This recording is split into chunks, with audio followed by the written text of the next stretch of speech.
Bonjour et bienvenue, je m'appelle Ben Picard et avec ce podcast, je vous accompagne dans la réalisation d'un rêve, courir un premier marathon.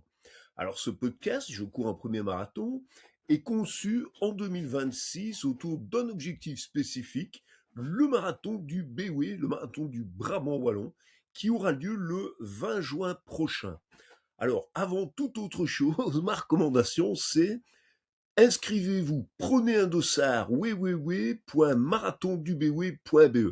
Je dis marathon du BW si effectivement vous êtes en Belgique, hein, vous êtes pas trop loin. Si vous êtes ailleurs ou si vous préférez prendre un autre dossard, il est clair que le podcast est aussi utilisable. Simplement, on va dérouler les épisodes autour d'un objectif qui est fixé en juin.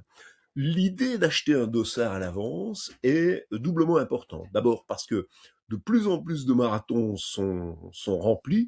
Hein, on ne sait pas se décider quelques semaines avant. De toute façon, on se prépare pendant plusieurs mois, donc ça a du sens d'avoir le dossard. Mais également le fait d'avoir un objectif, le fait de visualiser, d'être dans l'idée de je vais devenir marathonien, vous place déjà sur le chemin, sur la transformation. Et acheter un dossard, c'est quelque part déjà monter à bord de l'aventure de la préparation au marathon. À tout seigneur, tout honneur, on va parler du marathon du Béoué, qui sera donc le premier marathon partenaire de ce podcast. Alors, le marathon du Béoué, c'est un marathon original. D'abord, à plusieurs niveaux. D'abord, c'est un marathon qui se court en ligne. Donc, on part et on arrive à des endroits différents.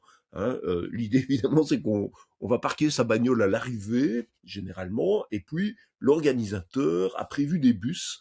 Hein, le marathon démarre à 16 heures, donc en général vers 1h30, 2 heures, 2 heures et demie, il y a différents bus. On monte dans le bus tous ensemble, on commence par rouler une bonne heure, 1h15, pas de route de campagne, et on va se faire débarquer au point de départ. On prévoit évidemment de l'hydratation, pas s'épuiser avant, etc.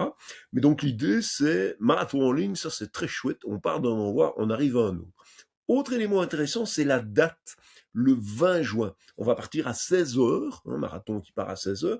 Mais l'avantage d'un marathon le 20 juin, c'est que la plupart des marathons, historiquement, se couraient soit au printemps, soit à l'automne. Alors l'avantage, évidemment, quand on court au printemps ou à l'automne, c'est qu'en général, la météo, il fait encore beau, mais il ne fait ni trop chaud ni trop froid. Au marathon du Béoué, l'avantage, c'est l'entraînement. Parce que quand on s'entraîne pour un marathon de printemps, on doit courir tout l'hiver. Quand on s'entraîne pour un marathon d'automne, on doit courir tout l'été. Et donc, effectivement, l'entraînement pour les marathons qui tombent bien, tombe pas très bien. L'avantage au marathon du BW, c'est qu'on va s'entraîner au printemps. En gros, sur un programme de 4 mois qui va aller de mars à juin. Le challenge dans le marathon du BW, c'est potentiellement la chaleur. Il fera beau. En général, il fait beau. On a connu des éditions à 25 degrés. On en a connu à 35 aussi.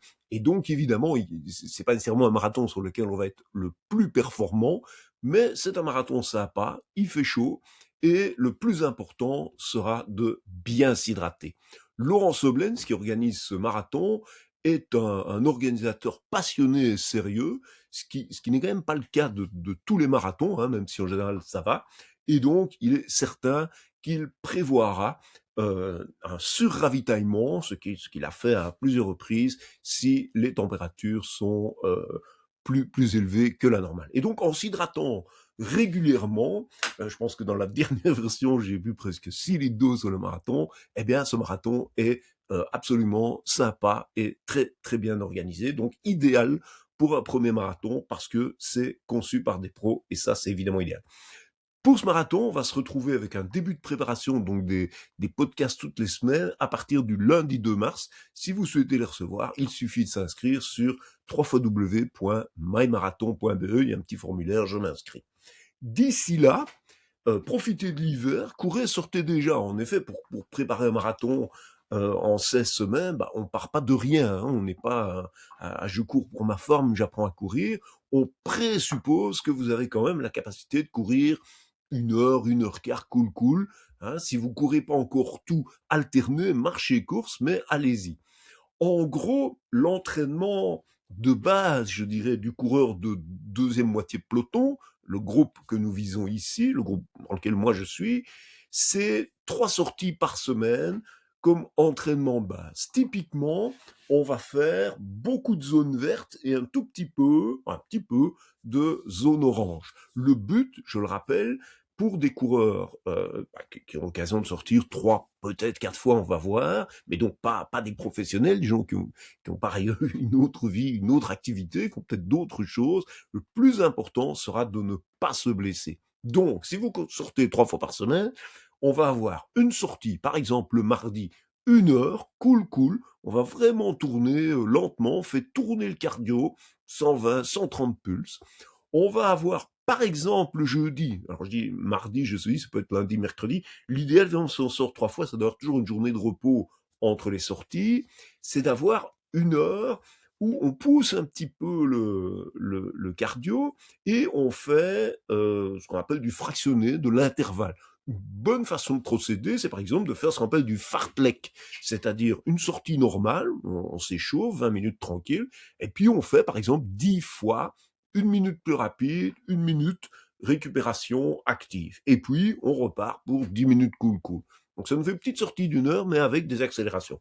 Il y a plein de formules d'accélération. On peut faire du 10 fois 1 minute, on peut faire 15 fois 30 secondes, 30 secondes.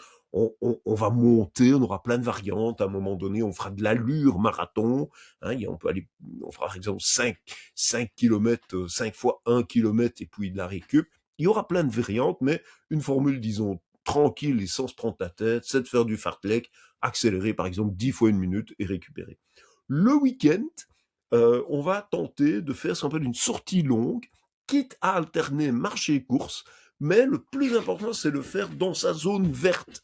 Je l'ai déjà expliqué, au marathon, la difficulté, c'est de tenir dans la longueur. Il faut vraiment apprendre à s'hydrater, à se réalimenter, à tester éventuellement des gels, des barres de céréales, toutes sortes de trucs qui vous permettent de récupérer de l'énergie tout en, tout en digérant et en étant capable de continuer à courir. Donc ça, c'est très important. Si vous étiez tenté par plus de 3 sorties, ma recommandation, c'est n'allez pas courir 4, 5, 6 fois. Le risque de blessure est très élevé.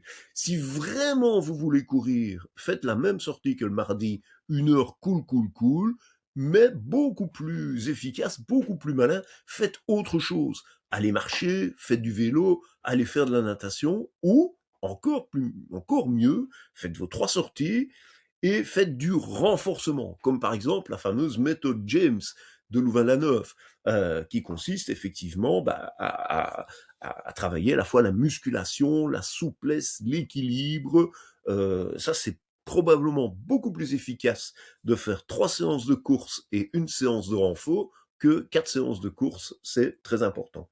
Avant de courir, on en reparlera dans des podcasts, des épisodes de ce podcast spécifique, bonne idée, c'est de réveiller le corps. Donc, par exemple, aller de bas en haut, tourner les chevilles, faire tourner les genoux. Vous faites 5 rotations dans un sens, 5 rotations dans l'autre. Vous remontez dans les hanches, les épaules, les bras, la nuque, juste pour s'éveiller. Éveiller le corps avant de courir, quelques minutes, c'est très très très bien pour éviter effectivement les tensions.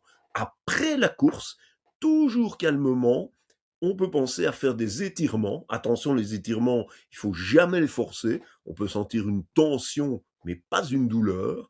Et on tient 20 à 30 secondes, par exemple, par étirement, à gauche, puis à droite. On peut faire évidemment de longues séances d'étirement, mais disons les 4 groupes de muscles auxquels le coureur doit vraiment être attentif, ce sont ce qu'on appelle les quadris, donc l'avant des cuisses, l'arrière des cuisses, les iso-jambiers, les mollets et le psoas. Alors, on reviendra là-dessus, allez sur Internet, regardez en matière d'étirement, quadri, ischio, mollet, psoas, ça c'est vraiment le plus important, je dirais, pour un coureur. On peut bien sûr faire de plus longues sessions, on peut faire des sessions de yoga, on peut suivre des sessions de stretching. Dans tous les cas, il faut y aller tranquillement, pas de la tension, mais pas de douleur. Dans les prochaines semaines, On vous proposera forcément 2 sortes de podcasts, j'ai déjà dit, des podcasts génériques, on va revenir là-dessus rapidement, mais aussi, par exemple, on va parler chaussures, on va parler cardio dans les prochains podcasts, mais également les podcasts hebdo avec le plan de la semaine, le Kikourou, un marathon à découvrir et une suggestion, ce que j'appelle une micro-habitude. Donc chaque semaine, on va vous proposer, en collaboration avec Rebel Food, qui est une application qui attaque la junk food, parce que le marathon, c'est aussi un chemin vers une meilleure version de soi-même. On va vous proposer des micro-défis, des micro-habitudes d'entraînement, d'alimentation, de motivation. Un petit truc auquel vous pensez la semaine, et si chaque semaine, effectivement, on prend une micro-habitude, on s'habitue à faire quelque chose autrement, bah, au bout de 16 semaines, effectivement, on est un petit peu devenu une meilleure version de soi-même. Alors, micro-habitude peut-être pour cette semaine ou dans les jours qui viennent, euh, je vous invite à réfléchir, à prendre conscience de la manière dont vous respirez lorsque vous courez. En fait, une bonne pratique, hein, on voit ça également dans les marches, notamment les marches afghanes, etc., c'est de prendre conscience du fait qu'on peut expirer un peu plus que ce que l'on inspire, et une bonne façon de mesurer la durée des inspirations et des expirations, c'est de le faire sur le nombre de pas. Moi, typiquement, ma forme la plus méditative de course, c'est lorsque j'inspire sur 4 pas, et j'expire sur 5 pas. Typiquement, j'inspire par le nez, j'expire par la bouche. J'inspire 4 pas par le nez, j'expire 5 pas par la bouche. Bien sûr, ça, c'est la situation idéale méditative sur marathon plat. Hein, si à un moment donné, ça se met à monter, par exemple, dans un trail, puis m'arriver de respirer, inspirer sur 3 pas et d'expirer sur 4, hein, ou d'inspirer sur 2, et d'expirer sur 3, etc. Ou jusqu'à 1-1 en très grande difficulté, bien entendu. Voilà, je vous souhaite une bonne préparation.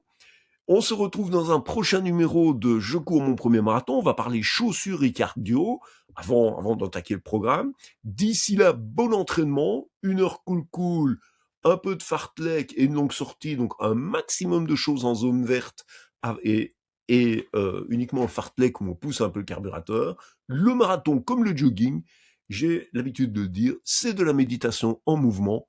Profitez-en. À bientôt.